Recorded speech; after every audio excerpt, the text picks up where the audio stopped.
इस वक्त की बड़ी खबर ममता बनर्जी को लेकर आ रही है। ममता बनर्जी ने बड़ा ऐलान किया है। ममता बनर्जी ने कहा है कि वो महाकाल मंदिर बनवाएंगी। सिलीगुड़ी में महाकाल मंदिर बनवाने का ऐलान किया है ममता बनर्जी ने। उन्होंने ये भी बता दिया है कि वो महाकाल मंदिर की नींव कब रखेंगी। ममता बनर्जी ने कहा है कि जनवरी में नींव रखूंगी। जनवरी के दूसरे हफ्ते में नींव रखने की बात ममता बनर्जी ने कही है।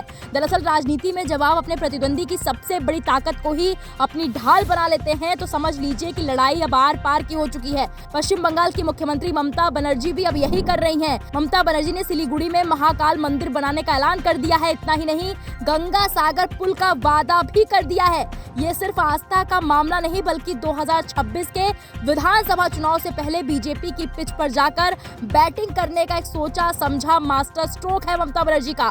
पश्चिम बंगाल की राजनीति में जय श्री राम के नारे से कभी इरिटेट होने वाली ममता बनर्जी अब खुद महाकाल मंदिर बनवाने की बात कर रही हैं। साल 2025 के शुरुआती हफ्तों में ममता बनर्जी ने जिस तरह से धार्मिक और सांस्कृतिक एजेंडे को धार दी है वो टीएमसी की बदलती रणनीति का सबसे बड़ा सबूत है। मुख्यमंत्री ममता बनर्जी ने ऐलान कर दिया है कि जनवरी के दूसरे हफ्ते में वो सिलीगुड़ी में महाकाल मंदिर की नींव रखेंगी। साथ ही 5 जनवरी को वो गंगा सागर में पुल के निर्माण की भी आधारशिला रखेंगी। दीघा में पहले से बन रहा जगन्नाथ मंदिर और अब उत्तर बंगाल में महाकाल मंदिर ये कड़ियां बताती हैं कि ममता बनर्जी अब बीजेपी को हिंदुत्व के मुद्दे पर वॉकओवर देने के मूड में बिल्कुल नहीं है।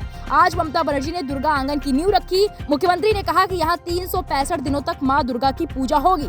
प्रतिदिन प्रांगण होगा। सभी लोग 365 दिनों तक मां दुर्गा के दर्शन कर पाएंगे। सांस्कृतिक कार्यक्रम होंगे, रोजगार के अवसर मिलेंगे, दुकानें खुलेंगी। इसका खाका भी तैयार हो चुका है। जगन्नाथ धाम का निर्माण भी उन्होंने किया। मुझे उम्मीद है कि वो इसे अच्छे से पूरा करेंगे। इस फैसले को समझने के लिए बंगाल का नक्शा देखना भी जरूरी है। सिलीगुड़ी उत्तर बंगाल का प्रवेश द्वार है। ये वो इलाका है जहां पिछले लोकसभा और विधानसभा में बीजेपी ने टीएमसी का सूपड़ा साफ कर दिया। उत्तर बंगाल में बीजेपी की पकड़ बेहद मजबूत है और इसकी बड़ी वजह आदिवासी और गोरखा समुदाय के साथ साथ हिंदू वोट बैंक का एकीकरण है। महाकाल भगवान शिव पहाड़ी समुदायों, गोरखाओं और उत्तर बंगाल के आदिवासियों के परम आराध्य हैं। मंदिर के जरिए ममता सीधे इन समुदायों की आस्था को छूना चाहती हैं। बीजेपी उत्तर बंगाल में खुद को हिंदुओं की रक्षक बताकर वोट लेती रही है। ममता अब ये संदेश दे रही है कि मंदिर हम बनवा रहे हैं, दिल्ली वाली बीजेपी नहीं। बीजेपी का बंगाल में सबसे बड़ा राजनीतिक हथियार रहा है ममता बनर्जी पर मुस्लिम तुष्टिकरण का आरोप लगाना। मुहर्रम पर दुर्गा पूजा विसर्जन रोकने के पुराने आरोपों से लेकर संदेश खाली तक बीजेपी ने ममता की छवि हिंदू विरोधी बनाने में पूरी ताकत झोंक दी है। ममता बनर्जी इस नैरेटिव को तोड़ने के लिए आक्रामक मूड में नजर आ रही है।